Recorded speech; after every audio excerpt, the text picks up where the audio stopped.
তিন দিন ধরে ত্রিপুরা রাজ্য জুড়ে যে বন্যার পরিস্থিতি তৈরি হয়েছে সেই পরিস্থিতি থেকে আগরতলাবাসীকে উদ্ধার করতে কি কি পদক্ষেপ নিয়েছে আগরতলা পুর নিগম সে ব্যাপারে আজ এক সাংবাদিক সম্মেলনে বিস্তারিত তুলে ধরেন মেয়র দীপক মজুমদার এবং কমিশনার শৈলাশ কুমার যাদব। আগরতলা পুর নিগম পক্ষ থেকে আহত সাংবাদিক সম্মেলনে আমাদের মধ্যে উপস্থিত আছেন আগরতলা পুর নিগমের ডেপুটি মেয়র, আমাদের এমআইসি মেম্বারগণ, জেনারেল চেয়ারম্যানগণ, আমাদের কর্পোরেটরগণ এবং আগরতলা পৌর নিগমের commissioner doctor Shailesh Yadavji, additional commissioner, অন্যান্য আধিকারিক যারা উপস্থিত আছেন এবং সাংবাদিক বন্ধুদের পৌর নিগমের পক্ষ থেকে অনেক শুভেচ্ছা এবং ধন্যবাদ জানাই। আজকে আপনাদেরকে আহ্বান করা হয়েছে, একটা উদ্দেশ্য হচ্ছে বন্যাজনিত পরিস্থিতিতে আগরতলা পৌর নিগম কী কী উদ্যোগ গ্রহণ করা হয়েছে আগরতলা শহরবাসীর জন্য। আপনারা অবগত আছেন, গত 20 তারিখ থেকে প্রবল বর্ষণে সারা রাজ্যের সঙ্গে আগরতলা শহরও বিভিন্ন অঞ্চল জলমগ্ন হয়ে যায়। বিভিন্ন ওয়ার্ডগুলিতে প্রতিটি বাড়িতে প্রায় বলবো যে রাস্তায় জল ছিল। আমাদের নিষ্কাশনী ব্যবস্থা বা নিকাশি ব্যবস্থা আমি বলবো যে খুব উন্নত মানের, কিন্তু বৃষ্টির পরিমাণ এত বেশি ছিল প্রবল বর্ষণে আমাদের কাটাখাল যে পাশে যে নদীটা এবং হাওড়া নদী ব্যাপ্ত হয়েছে, অনেক জল আগরতলা শহরে ঢুকে গেছে। সেই কারণে আমাদের যে 17টি পাম্প আছে যেটা দিয়ে আমাদের বৃষ্টির জল, যেটা জমা জল আমরা নিকাশী ব্যবস্থার সঙ্গে যুক্ত থাকে, কিন্তু প্রবল বর্ষণে এত পরিমাণ বৃষ্টি হয়েছে যে জল এত বেশি ঢুকেছে শহরে, অনেকটা সময় লেগেছে জল বের করা। সেক্ষেত্রে আজকে এখন আগরতলা শহর গতকালকে রাতের থেকে কিন্তু স্বাভাবিক হয়ে গেছে, কিন্তু নদীর জল থাকাতে আমাদের নদীর সঙ্গে যে ওয়ার্ডগুলি আছে, বিশেষ করে নির্মাণ করে সেই ওয়ার্ডগুলিতে কিন্তু এখনও অনেক জায়গাতে জল দাঁড়িয়ে আছে। আমার বিশ্বাস আমার মনে হয় যে আস্তে আস্তে নদীর জলস্তর নেমে যাচ্ছে, সেক্ষেত্রে আমাদের শহরের জলও নেমে যাবে। প্রায় শহরে কিন্তু এখন রাস্তায় কোথাও জল নেই, কিন্তু কিছু কিছু ওয়ার্ডে এখনো জল আছে, যেগুলি একদম নদীর পাশে যে ওয়ার্ডগুলি সেগুলিতে এখন আছে। তো আমাদের বর্তমানে বন্যা পরিস্থিতিতে পৌর নিগম 4টি জোনে মোট 75টি ত্রাণ শিবির খোলা হয়েছে আমাদের আগরতলা পৌর নিগমের 51টি ওয়ার্ড অন্তর্ভুক্ত। সেন্ট্রাল জোন ওয়ার্ড নম্বর 14, 15, 16, 18, 20, 22, 31, 32, 34 এবং 36 এ মোট 15টি ত্রাণ শিবির খোলা হয়েছে, যার মধ্যে 942টি পরিবারে 2700 লোক এখানে আছেন ত্রাণ শিবিরে। নর্থ জোন ওয়ার্ড নম্বর 3, 4, 6, 8, 11, 12 এবং 13 এ মোট 19টি ত্রাণ শিবির খোলা হয়েছে, যার মধ্যে রয়েছে 562টি পরিবারে 1987 জন লোক। ইস্ট জোনে ওয়ার্ড নম্বর 9, 10, 23, 25 এবং 26 মোট 19টি ত্রাণ শিবির খোলা হয়েছে, তার মধ্যে 212টি পরিবারের 1585 সংখ্যক লোক আছেন শিবিরে। সাউথ জোনে ওয়ার্ড নম্বর 33, 37, 39, 40, 41, 42, 43, 44, 45, 49 এবং 51 মোট 22টি ত্রাণ শিবির খোলা হয়েছে, যার মধ্যে 2816টি পরিবার 10,851 সংখ্যক লোক আছেন। ত্রাণ শিবিরে আশ্রয় গ্রহণকারী শরণার্থীদের প্রশাসনের তরফ থেকে শুকনো খাবার, খিচুড়ি, বেবি ফুড, রান্না করা খাবার, পানীয় জলের ব্যবস্থা করা হচ্ছে। এছাড়া স্বাস্থ্য বিষয়ে যারা ত্রাণ শিবির আছেন তাদেরকে সুরক্ষা রাখার জন্য, তাদের স্বাস্থ্য ভালো থাকে সেদিকে লক্ষ্য রাখার জন্য আমাদের সেই ব্যবস্থা করা হয়েছে। ডাক্তারবাবুরা যাচ্ছেন, আমাদের স্বাস্থ্য দপ্তর কর্মীরা যাচ্ছেন। 24 ঘন্টার জন্য একটা এএমসি হেল্পলাইন খোলা হয়েছে পৌর নিগমের 4টি জোনে। প্রধান কার্যালয়েও আমার 24 ঘন্টার জন্য পৌরবাসীর সুবিধার্থে 5টি কন্ট্রোল রুম রাখা হয়েছে।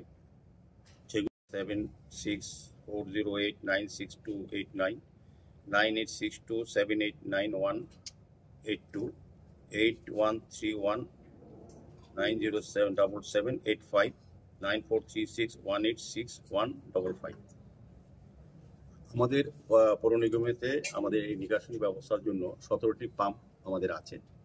17টি পাম্পই আমাদের চালু আছে, প্রত্যেকটি পাম্পই কাজ করছে, দিন রাত অবিরাম চালানো হচ্ছে পাম্পগুলি। সেই কারণে আমাদের শহরে জলটা অনেকটাই, আমি বলবো যে পরিমাণে বৃষ্টি হয়েছে তার সঙ্গে জলের কিন্তু আমাদের পাম্পগুলি কাজ করাতে জলটা তাড়াতাড়ি নেমে গেছে।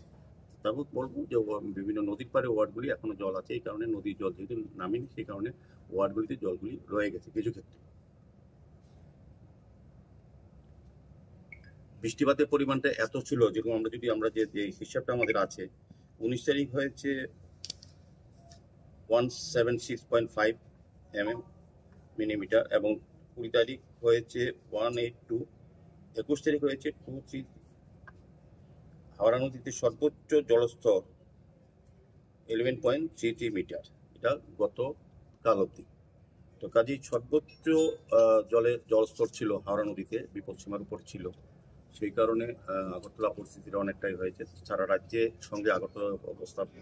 তবে আমাদের পৌর নিগমের সমস্ত কর্পোরেটররা, আমার খুব ভালো লেগেছে, আমি নিজেও অনেক জায়গায় গিয়েছি, সমস্ত কর্পোরেটররা, আমাদের ডেপুটি মেয়র, আমাদের এমআইসি মেম্বার, আমাদের জোনাল চেয়ারম্যান কর্পোরেটরগণ এবং আমাদের কমিশনার সাহেব, ইলেকশন কমিশনার, আমাদের সমস্ত আধিকারিকরা সারা দিন রাত্রি তারা আগরতলা শহরে বিভিন্ন ওয়ার্ডে তারা ভিজিট করেছেন, প্রয়োজনীয় ব্যবস্থা গ্রহণ করেছেন।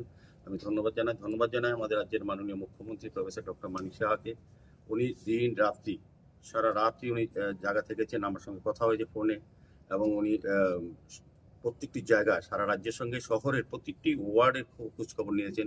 প্রায় কর্পোরেটরের সঙ্গে উনি কথা বলেছেন সরাসরি, আমার সঙ্গেও অনেক রাত্রি এবং কথা হয়েছে। আমি বাইরে চিকিৎসার জন্য ছিলাম, উনি আমাকে ফোন করে ডেকে নিয়েছেন যে আগরতলা চলে আসতে হবে, শহরে কাজগুলি দেখাশোনা করতে হবে। কাজেই ওনার কতটা গুরুত্ব দিয়ে চিন্তা করেছেন আগরতলা শহরবাসীর জন্য। সার্বিকভাবে আমি বলবো আমাদের মহকুমা প্রশাসন, জেলা প্রশাসন, সরকারি বিভিন্ন দপ্তর এবং আগরতলা পৌর নিগম এবং পৌর নিগমের যারা ওয়ার্ড কর্পোরেটর আছেন এবং বিভিন্ন আধিকারিক আছেন, জোনাল যারা কমিশনার আছেন, এসপি কমিশনার, তারা কিন্তু দিবারাত্র মানুষের পাশে থেকেছে, মানুষের কাজ করেছেন। তো আমার একটা আশা থাকবে যে আগরতলা পৌর নাগরিকরা আমাদের সহযোগিতা করেন। পরবর্তী পরিস্থিতি, বন্যা হয়ে গেছে, জল নেমে গেছে, আমাদের নিকাশি ব্যবস্থা এত উন্নত, এত আধুনিক ব্যবস্থা এখন মেশিন দিয়ে করা, যেটা আগে কোনো সময় ছিল না।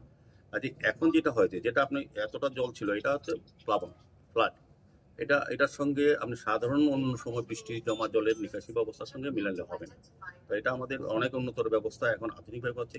বিশেষ কিছু ক্ষেত্রে অসুবিধা হচ্ছে, এবং যারা আমাদের সাফাই কর্মী, যারা আমাদের এই কাজটা করে, তারা কিন্তু অধিকাংশই যারা নদীর পাড়ে বিরারবন, মোল্লাপাড়া এসব জায়গায় ঋষিকুণ্ডি থাকে, ওনারা নিজেরাই ঘর থেকে বেরোতে পারছেন না, অনেক ক্ষেত্রে অসুবিধা। তারপরেও কিন্তু আমাদের কমিশনার সাহেব আজকের থেকে পুরোদমে কাজ চলছে, জনগণ সাহায্য করছে, বিভিন্ন স্বেচ্ছাসেবী সংগঠন, ক্লাব, ব্যক্তি এই কাজে এগিয়ে এসছে, এই বন্যা মানুষের বাঁচানোর জন্য বা রক্ষা করার জন্য। তো আমাদের পৌর নিগমও বিভিন্নভাবে করা হচ্ছে। আমাদের বটতলা মহাশ্মশানে সৎকার কাজ কিছুদিনের যে বন্ধ হয়ে গেছে, কারণ প্রচুর পরিমাণে হাওড়া নদী জল ঢুকে গেছে, আমাদের যে ইলেকট্রিক চুল্লি এবং গ্যাসের এগুলি কিছুটা বিকল হয়ে গেছে। তো আমাদের সারাই করতে আগামী 7 দিনের মধ্যে আমরা পুনরায় চালু করবো। তো বিকল্প ব্যবস্থা হিসাবে হাঁপানিয়া যে আমাদের আছে, তো এখানে করা হচ্ছে, অসুবিধা হচ্ছে না। তবে আমরা চেষ্টা করছি 7 দিন আগে এগুলি করা যায় কাজগুলি, কিন্তু প্রকৃতির উপর কিছু করা যায়। প্রাকৃতিক দুর্যোগ যদি এখন অব্দি বৃষ্টি হয়নি, যদি আর না হয়, ভগবান রক্ষা করে, আমরাও আমার মানুষকে সুরক্ষা দিতে পারবো। আগরতলা পৌরবাসীর জন্য আমরা পরবর্তী যে পদক্ষেপ, এখন তো জল নেমে গেছে, রাস্তাঘাট অনেকটাই নোংরা হয়ে গেছে, এগুলি আমাদের ক্লিনিং এর জন্য আমাদের সমস্ত স্টাফ কাজ করছেন এখন, সাফাই কর্মীরা এবং আমাদের আধিকারিকরা দেখছেন। আর পাশাপাশি একবার ব্লিচিং পাউডার দেওয়া, যাতে পরবর্তী সময় রূপ এটা না হয়, পরিবেশ দূষিত না হয়, সুন্দর থাকে, সেই ক্ষেত্রে ব্লিচিং পাউডার দেওয়া, ফিনাইল দেওয়া, এগুলি আমরা আজকের থেকে আমরা শুরু করে দেবো। শহরবাসীর কাছে আমার অনুরোধ থাকবে আমাদের সহযোগিতা করা। এটা একটা মানে এত বড় প্রাকৃতিক দুর্যোগ অনেক বছর পর হয়েছে, সেটাকে মোকাবেলা করার জন্য আমাদের প্রশাসন বা আমাদের মুখ্যমন্ত্রীর নেতৃত্বে সরকার যে কাজ করেছেন বা আমাদের পৌর নিগম যে আমরা কাজ করছি, সেক্ষেত্রে আমাদের সহযোগিতা চাই, আমাদের সময় দিতে হবে, আমরা কাজটা করব। এতটা আতঙ্ক হওয়ার কিছু নেই। জল এখন নেমে গেছে, আমাদের পাম্পগুলি চালু আছে, আমাদের সাফাই কর্মীরা আছে, আমাদের সমস্ত কর্পোরেটররা যার যার ওয়ার্ডে তারা দেখছেন। পাশাপাশি আমাদের সরকার এবং বিভিন্ন ব্যবস্থাপনার সঙ্গে আমরা যুক্ত হয়ে কাজগুলি করছি। শুধু আমাদেরকে একটু সহযোগিতা করতে হবে, আমরা যাতে পরবর্তী সময় কোনো রকম রোগের প্রাদুর্ভাব না হয়, আগরতলা শহরে যাতে পরিচ্ছন্ন থাকে, সুন্দর থাকে এবং দূষণমুক্ত আগরতলা থাকে, সেদিকে আমরা সচেষ্ট হয়ে বাকি কাজগুলি আমরা করব। এই কারণে আজকে ডাকা এবং বলা এবং শহরবাসীর সম্পূর্ণ সহযোগিতা আমরা চাইছি।